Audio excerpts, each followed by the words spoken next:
I'm a cycle breaker, I'm a survivor, and healing the mother wound has been one of the deepest, most transformative journeys of my life.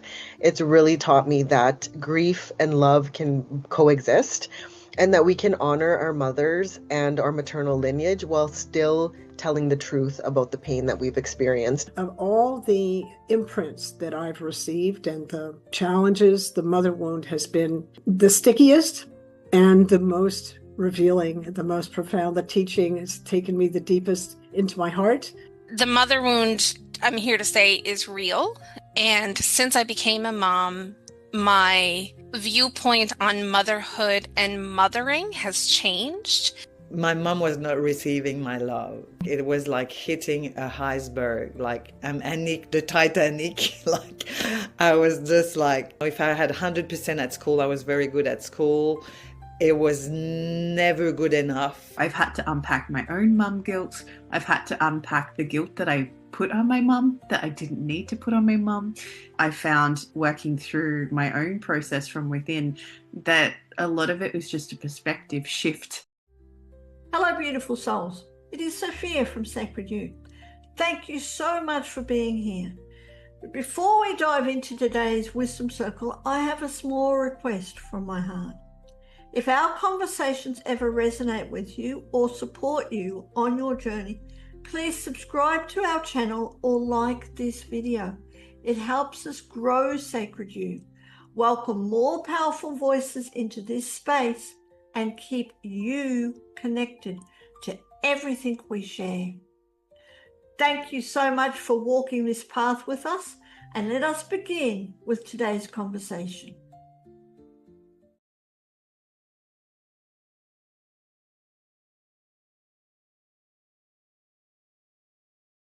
Welcome to another wonderful, incredible Wisdom Circle, a topic that is close to my heart and also such a needed discussion.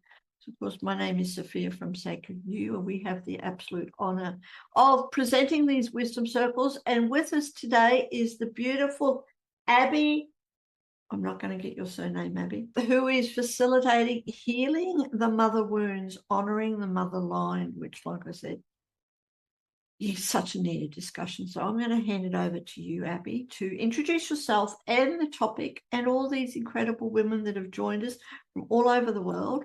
And I will be back at the end. So thank you very much. Thank you so much, Sophia. So yes, like you mentioned, I'm Abigail Teixeira, and I'm speaking from Treaty 6 territory on Turtle Island, also known as Edmonton, Alberta, Canada. We were having a little brief discussion about our winters before we got on live. I'm a speaker, I'm a writer, I'm a 5-time best-selling author, as well as a trauma recovery guide and a feminine leadership mentor. I'm also a proud mama of 4. I'm a cycle breaker, and I primarily guide cycle breaking women and femmes, especially those healing from trauma, addiction, survival-based identities, who really feel the call for more, but are stuck in those patterns that many of us get stuck in, the self-doubt, the invisibility, the overwhelm, and really helping them to reclaim their voice, rebuild their identity, and step into embodied leadership, which has been my journey, my personal journey. And why this topic means a lot to me, like I mentioned, I'm a mama. I'm also a daughter. I'm a cycle breaker. I'm a survivor. And healing the mother wound has been one of the deepest, most transformative journeys of my life. It's really taught me that grief and love can coexist and that we can honor our mothers and our maternal lineage while still telling the truth about the pain that we've experienced. And so this conversation is important because so many women carry a lot of wounds that didn't begin with them. And healing them has really the power to impact generations. And so I'm really excited to dive into this discussion.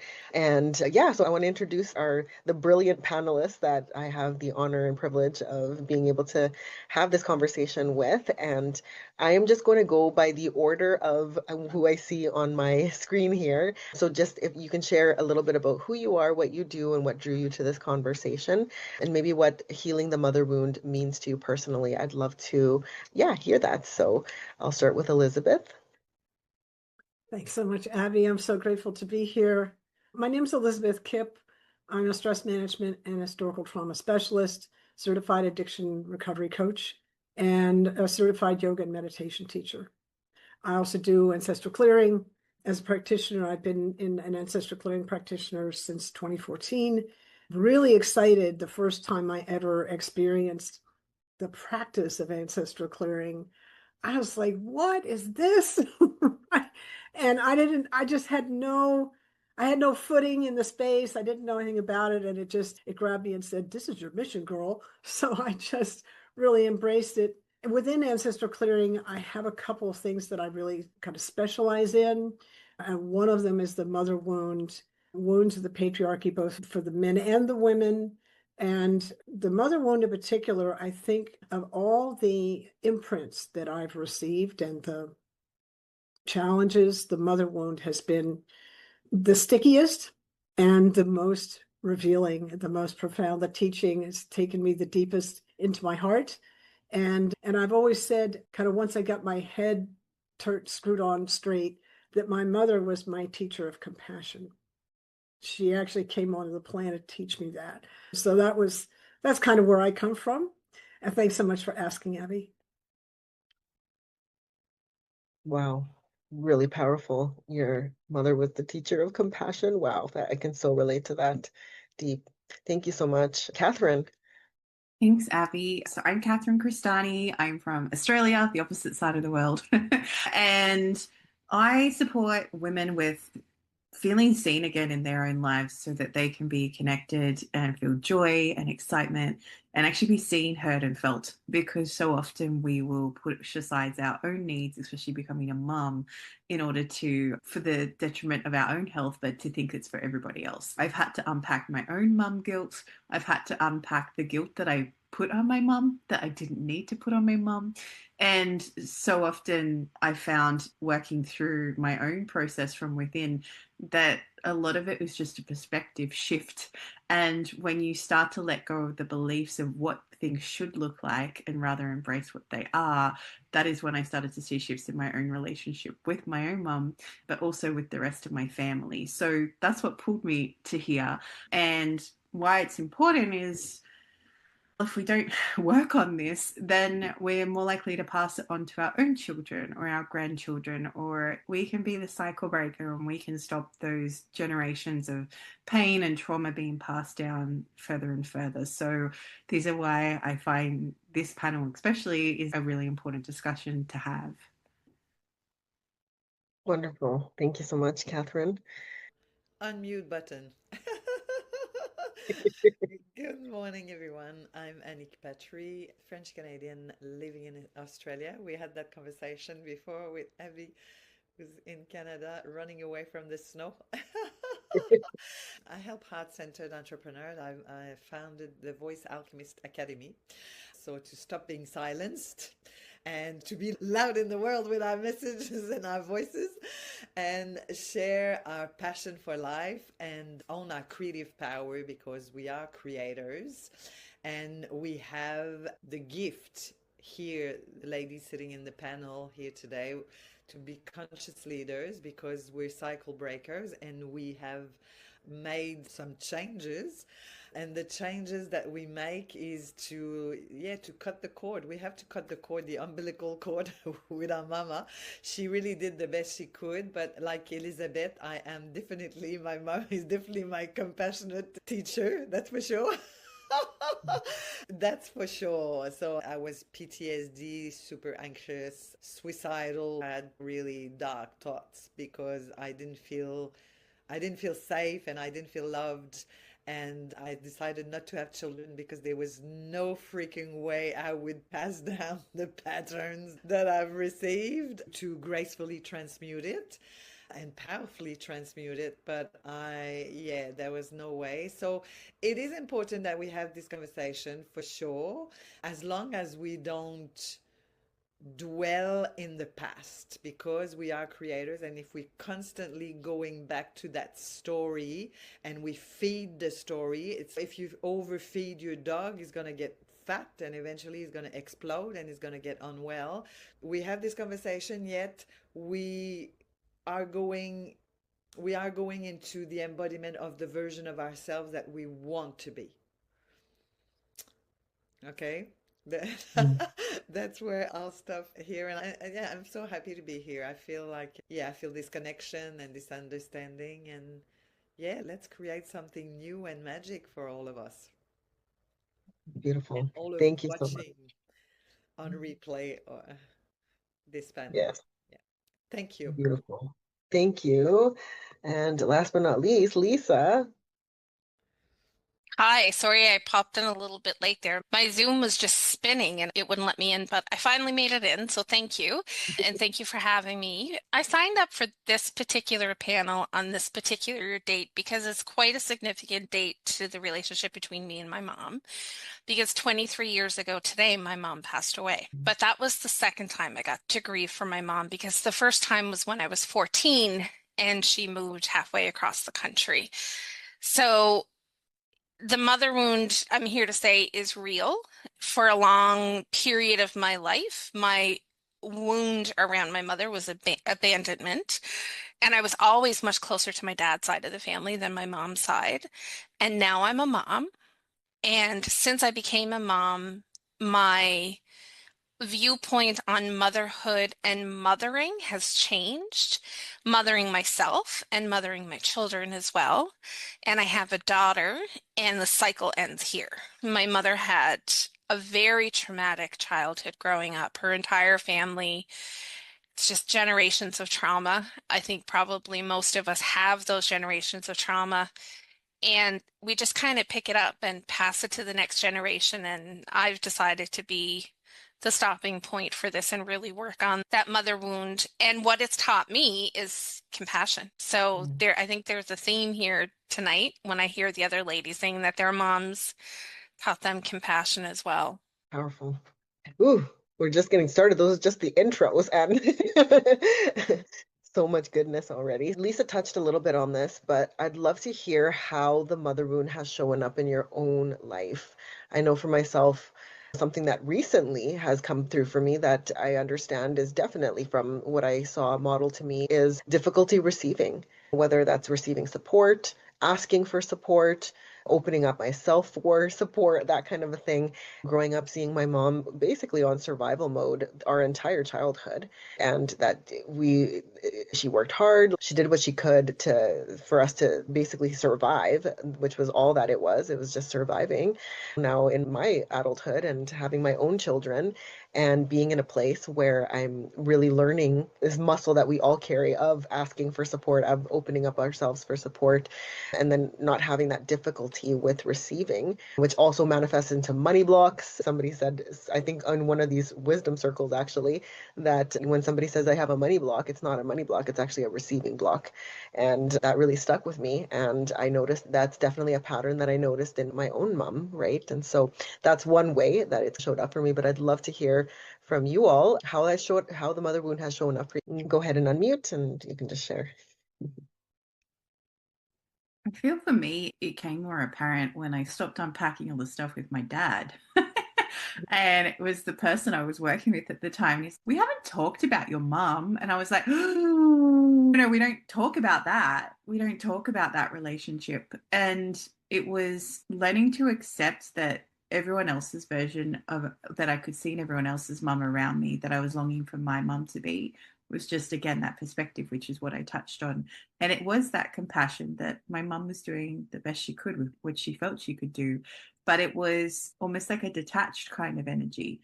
And I didn't want to be that for my child. I didn't want to be like that. So how it came up more was the more like when I was pregnant and when I was becoming into that mum role, I purposely ran away from everything that I thought was the opposite to my mum. So it was almost like we completely reject that idea until we can accept that they are who they are, and it starts to come back in and balance that back out.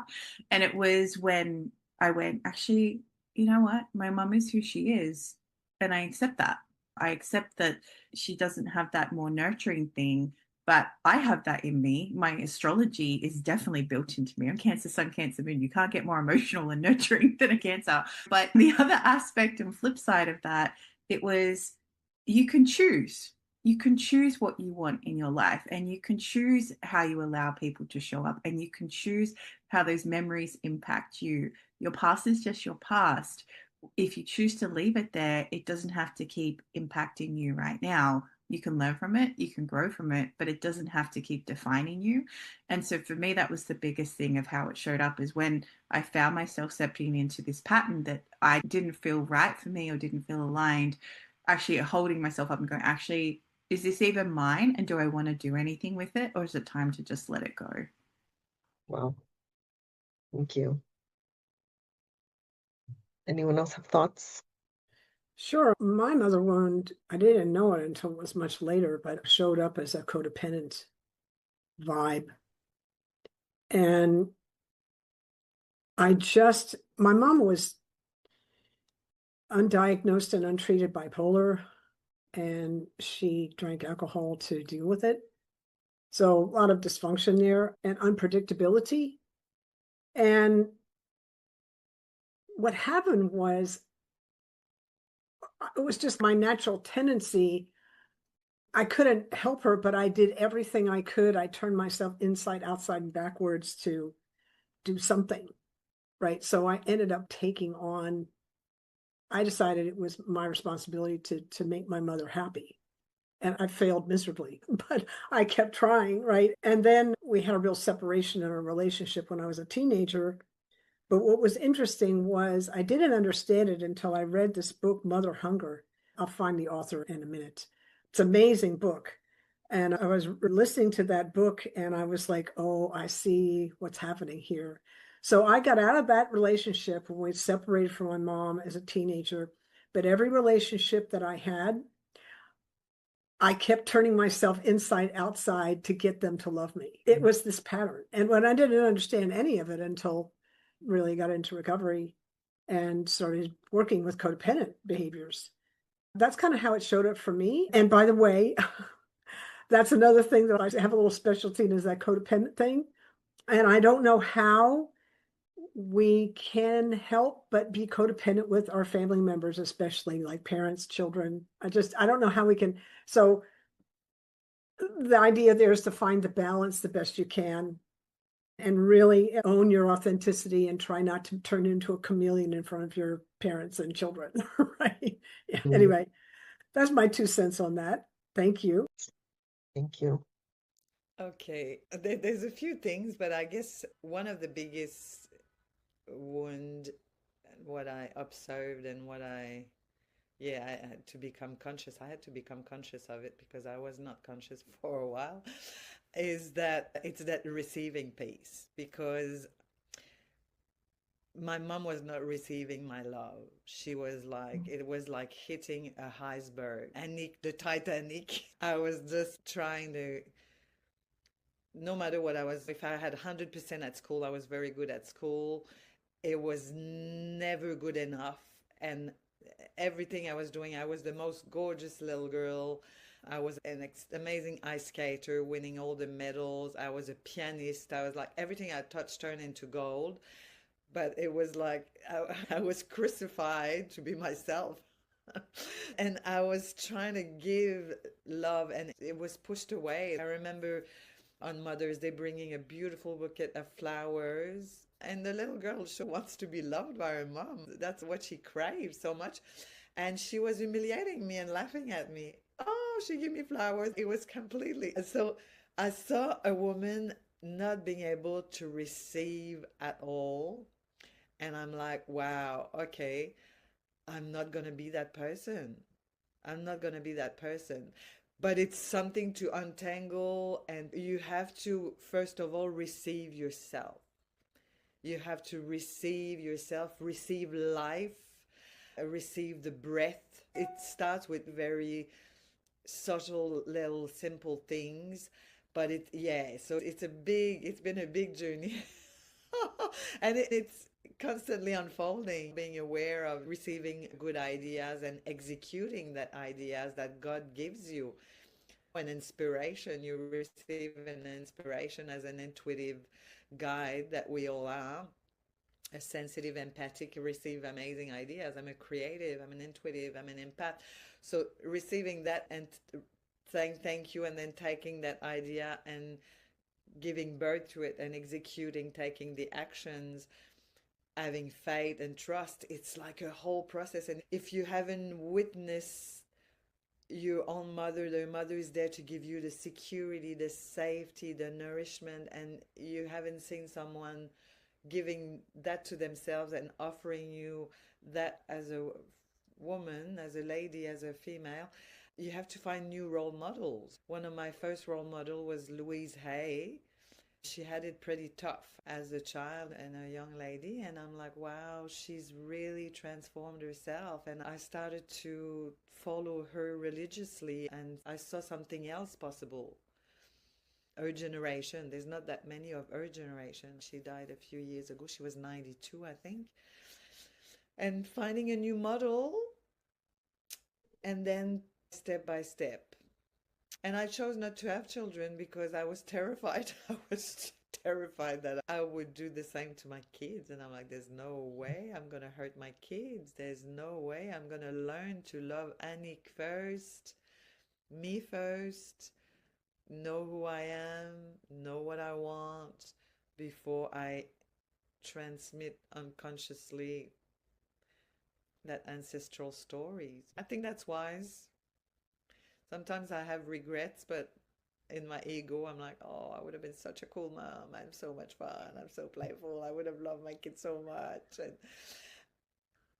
But I'm like, that was a wise decision. That was a wise decision. It was what it was. And now I've got friends, I've got clients, I've got my friends' kids, and Thank you. Thank you. Very powerful. Lisa, any thoughts on how the mother wound has shown up for you in your life? Yeah, but I was going to say, Anik, you are mothering so many people in the world. And had you become a mother, you might not have been able to spread that maternal love that you have for so many people. Yeah. So I mentioned a little bit that abandonment has been a big wound in my life, but also the receiving. And I think they go hand in hand. And just listening to some of the other ladies talk about the relationship with their mothers, I know my mom was proud of me, and I was a golden child too. I had lots of good grades, and I was at the top of the class, and I always did what I was told and followed the rules. But there was never, like when I think back to the memories that I want to make with my children, I don't have those memories with my mom. So there's always a little bit of a distance.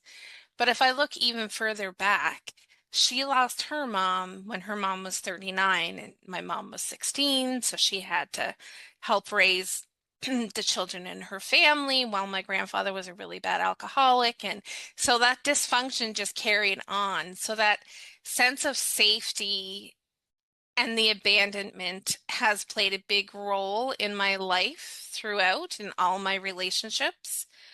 And even sometimes now I catch myself with my kids like, oh, what if they want to move away when they're older? And no, that's what we want them to do. We want them to grow up and spread their wings and leave the nest kind of thing. So it's a wound that I continue to heal to this day, and I think I'll continue to heal for the rest of my life.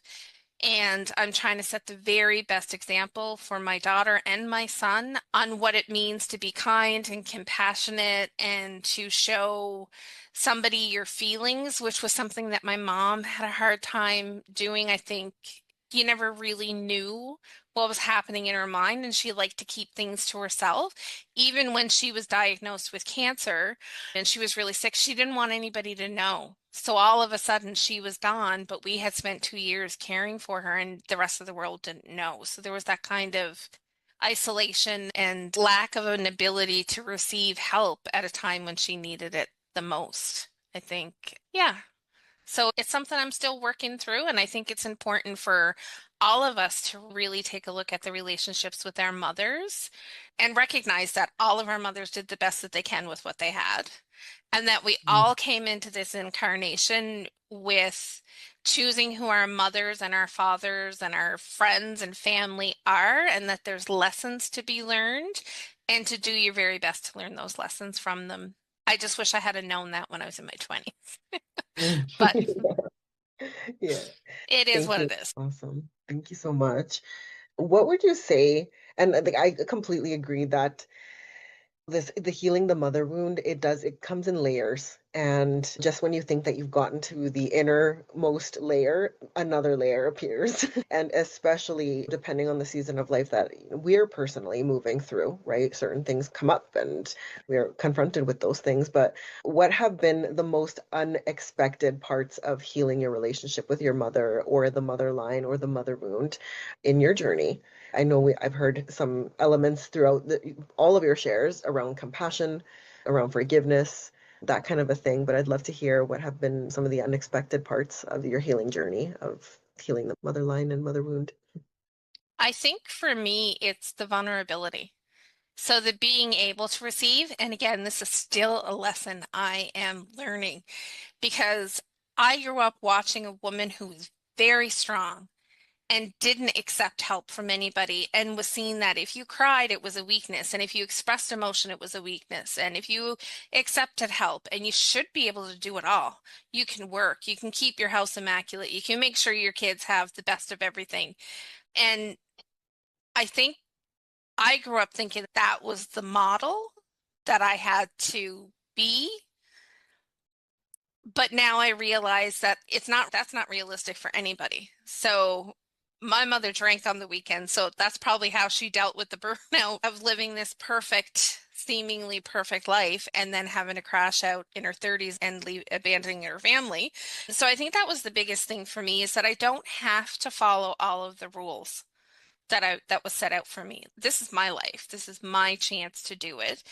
And when I had children, I decided that it was more important to take them to the park or to the swimming pool or to the zoo and have those fun mommy memories with them rather than me home scrubbing the floors and keeping everything in line. So I think that was the biggest surprise for me is how far away from that structured life I've gotten. Wow, love that. Really powerful.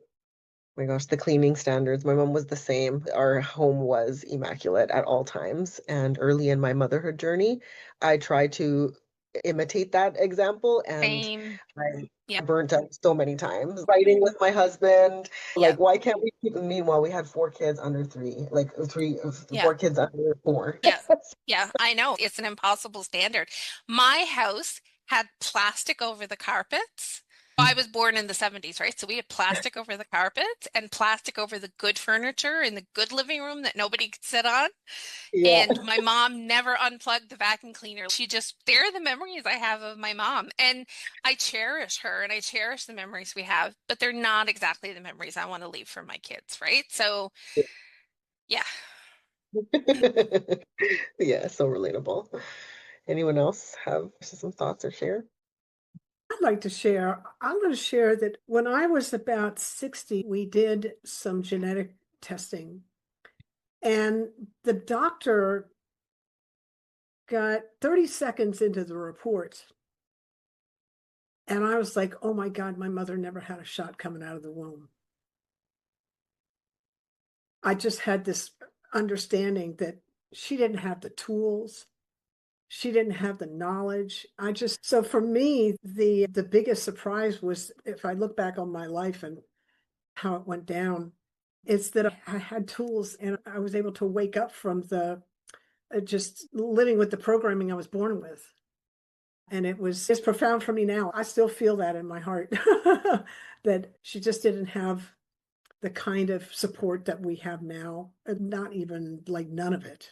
Right. So that was something I never would have expected that as I was growing up. I was just like, I never would have expected that I would be here now. It wasn't even in like the radar, the distant at all. Wow. Such great shares. There's so much I want to say of everyone's shares, but I'd love to hear if Anik has anything to share. Sure, about what? What do you want to hear?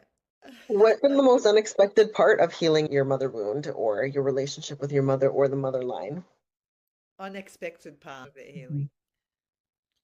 I don't know what's coming up for me now is like really forgiveness is a big thing. Forgiveness because there were phases in my life where I used to hate her with like I used to hate my mom. What a freaking bitch, man. Like, how dare she could be so horrible, so cruel, so mean. How dare? And so forgiveness and the shadows of the like humanity, like really seeing these shadows, they live in every one of us, you know what I mean? It's like the mean girl. I had to really do so much healing on my mean girl, my inner critic. She comes back every now and again, but I have a whole different relationship with the part of my egos that are the part of the shadows. Like, what you have to really become, like, you have to have a massive like a big wake up. You have to wake up, and most of humanity is not. Like, here we're sitting in this panel having this conversation, but we're probably like not even 1% of humanity, you know what I mean? There's a tiny weeny little 0.0 something percentage of humanity who's awakened. First of all, you got to wake up to this scenario that's going on in your body, in your mind, in your nervous system, and getting out of the victim. Like, for years I thought I was a victim. Like, I felt powerless, helpless. I thought I was like, this is the only way life is. like enduring existence. And my go-to was like, when is it going to end?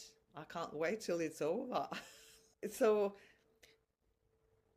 yeah, forgiveness, compassion, and do you know, one day, every time I was talking, I moved to Australia. Obviously, I moved as far as possible as I could. I ran away from the snow, but I ran away from traumas as well. So every time I was talking to my mother on the phone,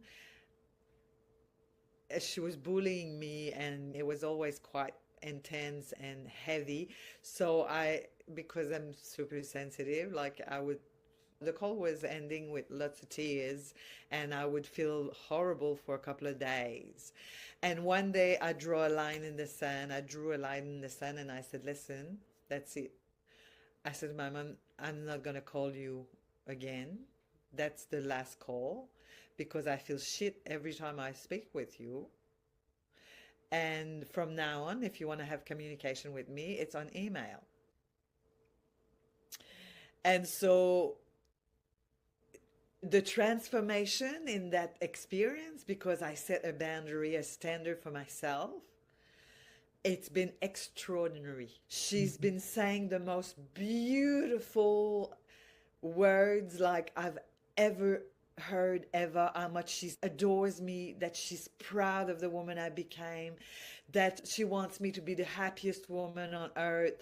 Things that really moved me to the core, like incredible. Because I want people to hear this, because I set a boundary and I said no more of this pattern. We're going to take a different direction and use a different tool to communicate. And it has created a huge amount of changes, because now imagine how she feels about herself when she gives these beautiful words, and how I feel as a human being, as a woman, from my mom to receive that softness, that kindness, that love that I've never received before. So this is a transformation in itself. It starts with a decision, number one, a choice, a decision, and a different pathway, a different action, a different way, choosing a different way. Because you've been circling in a loop, like these phone calls. Oh yeah, I speak to my mom and then I feel like a piece of shit. Oh yeah, I speak to my mom and then I feel like a piece of shit. And then it takes me 2 days, 3 days to come. So your body records that, your mind records that, and you're that little robot. And this is what you experience. And then you don't receive when you're in that state, because you're not able to create anything else. You know what I mean? You have to see it though. You have to recognize it. You have to see it. It's big. It's big. I really hope it serves somebody who's watching, who's listening, because it has worked. It has worked. And I love my mom. She's an incredible artist. She's an incredible artist. She's the most gifted woman I can talk a lot about this, but she made all our clothes. We won the best prizes at Halloween for the best costumes at school. She made the most beautiful food. She wrote poetry. She made lamps, curtains. She sings. Her dream was to be an actress. She's an amazing, creative, artistic woman who stayed in her shadows. And I break this cycle. Amen. Amen. Really freaking powerful. I had chills the entire time. The level of cycle breaking and the power, reclaiming what it feels like to reclaim your power, literally, when you come from a place of literal powerlessness, right? Especially when someone growing up is such a big figure in our reality, right? Oh my goodness, this person, it's like on a pedestal, right? I know I felt that way with my mom for a very long time. She could do no harm, even though she was harming, right? So, Catherine, I'd love to hear any thoughts that you have.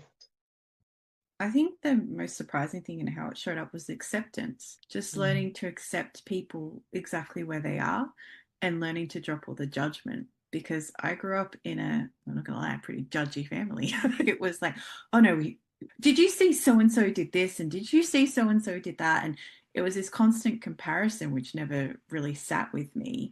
Even when I had my business partner, she would always be comparing what we were charging to what the other practices were charging. And I would always be like, let's just stay in our own lane. Let's just focus on us. And I find when I accepted my mum for being my mum, exactly how she is, then I could accept myself for exactly how I was and everyone else around me. And that took me out of judgment too. So I stopped judging and just was curious. Oh, and that's something I love to teach my child is yes, this might be happening and yes, it might not feel right for us, but we don't know what their truth is. And when we learn what's our truth, it's really hard to judge somebody else because we realize that someone else's truth, what they're doing is right for them. I learned to say, I'm grateful that's not my life, or I'm grateful that's not my mind, and things like that. But at the same time, it just helps you stay in that point where you're not judging, you're not blaming, you're not shaming, you're just accepting, okay, this is how it is, this is where I'm at, and I can choose to do better if I want to, or I can choose to stay where I am, and it doesn't matter. It doesn't make me any more or less worthy. It makes me exactly who I am, and I'm exactly where I need to be. I love that, Catherine. So good. As we're winding down here in the conversation, I definitely want to hear just any strengths or gifts or wisdom that you feel you've inherited from the women who came before you, whether it's your direct mom or when you go down the ancestral lineage. I know that's been a really big journey for myself, is really learning because I only know very little about, there's my mom, my grandmother, and my great grandmother, and then it ends. I don't really know very much past that.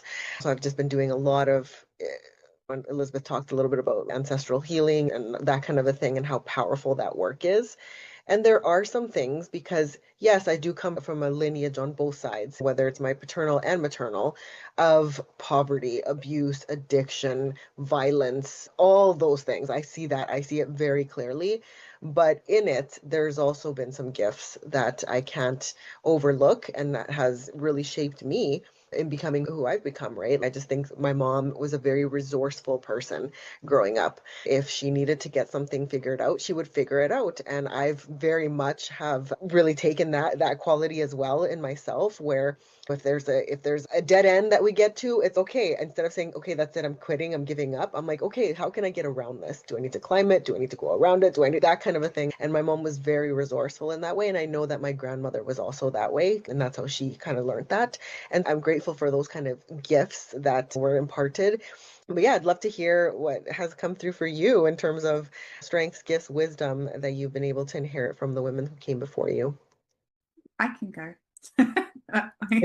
My intuition that we have a really strong lineage of intuition on my family, to the point like when I was in hospital giving birth to my son, I didn't tell any of my family. It's just my husband and I didn't want the drama, right? I was like, nope, it's just going to be our experience. My mum and my nan are both calling me at the same time, and I'm there, and I was like, and they're like, yeah, we just knew you were in labor. They knew if you're going to have a boy or a girl. They just knew all these things, but they just kind of pushed it to the side.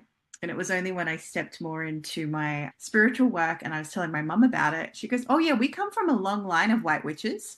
It's on the Irish side." And no one talked about that until I started practicing it and I started doing it. And even like I can see spirits and ancestors, and I don't say I'm a medium, but if they come through in a reading, they come through kind of thing. And and my mum's, "Oh, yeah, you know how hard it was to see your great grandfather all the time?" And I was like, "I said as a little girl that I could see him, and you would tell me that we went to the funeral and he had gone to heaven." But it was only later that she felt safe enough to have that conversation with me. So I am very grateful for that intuitive line. I'm very grateful for those white witch gifts. I'm very grateful for all of that, but I had to resurface that. And I wonder if it's 7 generations. I'm curious. I don't know how far back it goes, but that is why I have this little bit of Irish in me and why I get pulled to Celtic stuff and runes and all these sorts of things. So all those traditions are still in my DNA and I'm carrying them, and they come out in such a beautiful way. I was like, why am I so attracted to runes and Nordic culture and all those things? And then you trace it back through the Celtic thing. Why am I so pulled to nature? Oh, there's all the druidry, all that sort of thing. So that is something I'm incredibly grateful.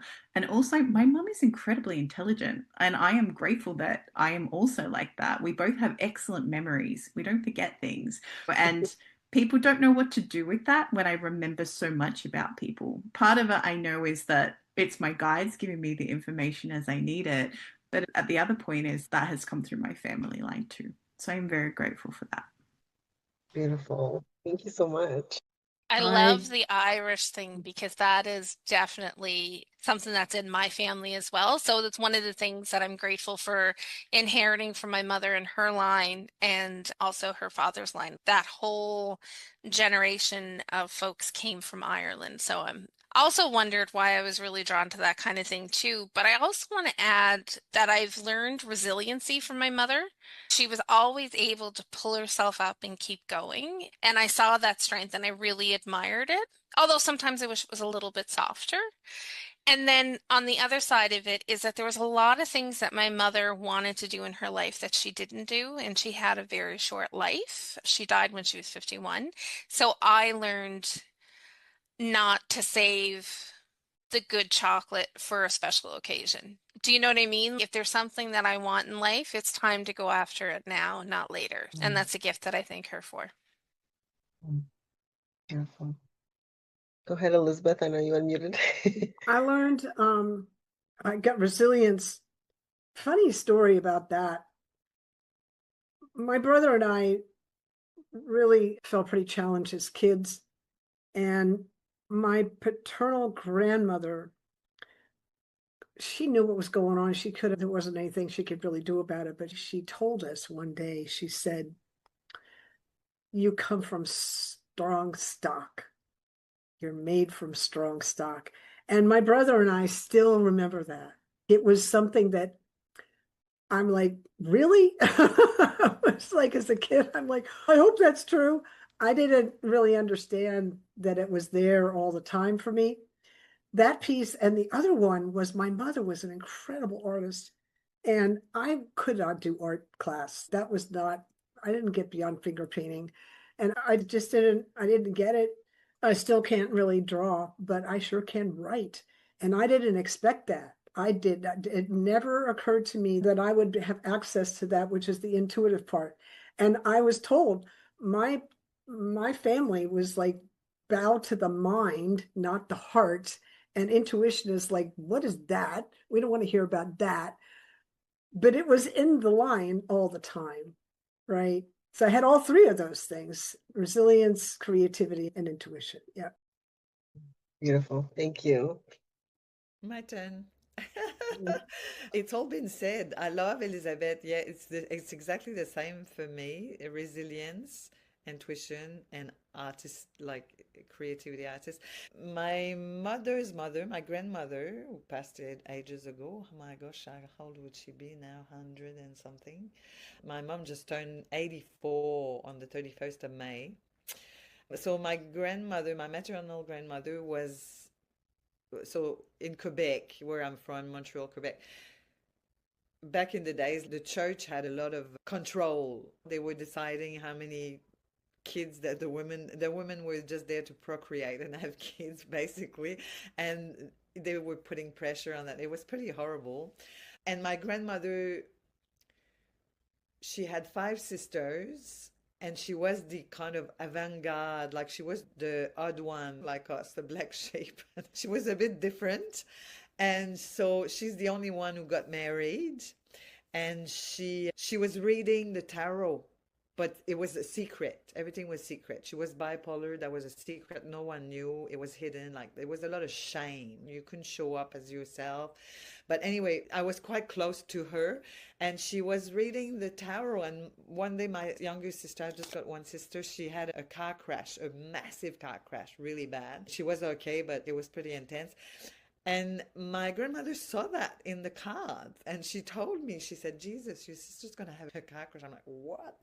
And it happened, but it was all secret. Anyways, but so yeah, and on my father's side, my other grandmother is 100% Native American Indian. So all the shamanism and shamanic and intuition. So intuition is definitely in my both lineage, and the resilience for sure, the resilience and the creativity in both family as well. Like with everyone plays music, and it's just a lot of beautiful gifts and talents there. Absolutely.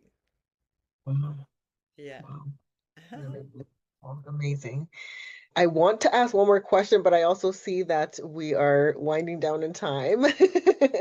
And I do see we have an audience member, Lulu. If you'd like to come on camera and ask a question or share a reflection, I'd love to invite you to do that.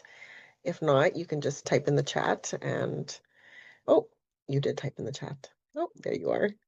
Wonderful. Hi. Yeah, I come from a long line of women. I'm one of six girls, as in five sisters. I have on my paternal side, my grandmother was, they used to say she would have premonitions, is what they would say, and she would see things. And then I learnt that we have a history of I think it's Romanian gypsies on that side of the family, but I didn't learn that till I was an adult. Whereas my mother's maternal side, there was much more a religious focus in the family, the Catholic religion. And I remember saying I'd seen auras around plants, and I was told very quickly, don't ever say that again.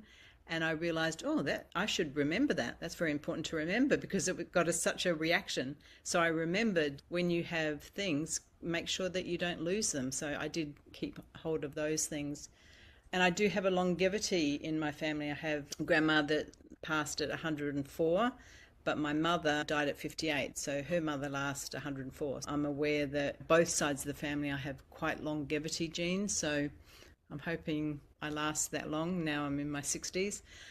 And yeah, I'm aware that in the lineage there's some fracture with one of my daughters, that it feels like I now have to repair it from the other side as well as I was repairing it from this side.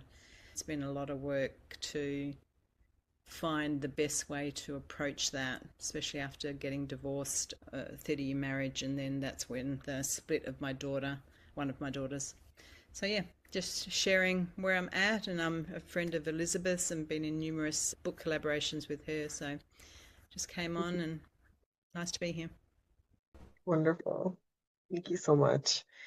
Okay, I'm gonna chance it, but if you could just share just one thing that you wish a woman knew about healing the mother wound, what would that be? And as laser as possible, whether it's a sentence or a word, I'd love to hear what's one thing that you wish every woman knew about healing the mother wound. And I'll just call you out. Yeah, go, Okay. Elizabeth. The greatest healer lives within you. Boom. Yes, thank you. Catherine. How do I follow up on that? No, accepting where you are and that you're exactly where you need to be. Thank you. Lisa. I would say it's really hard work, sometimes very painful, but very much worth it. Yes, thank you. Anik. Have the courage to open your heart, follow your heart, and live from your heart. Beautiful. Such beautiful medicine. Thank you all. Lulu, do you have any words or anything that you would say to somebody about healing the mother wound? Yeah, the journey's not easy, and sometimes you will be the scapegoat of the whole family lineage, and that's pretty heavy magic that we have to work through. It feels like a burden at first, but then it could be the magic that supports in every direction. Beautiful. Such wise words. What a great wisdom circle this was. Thank you all so much for sharing from your hearts and your beautiful medicine.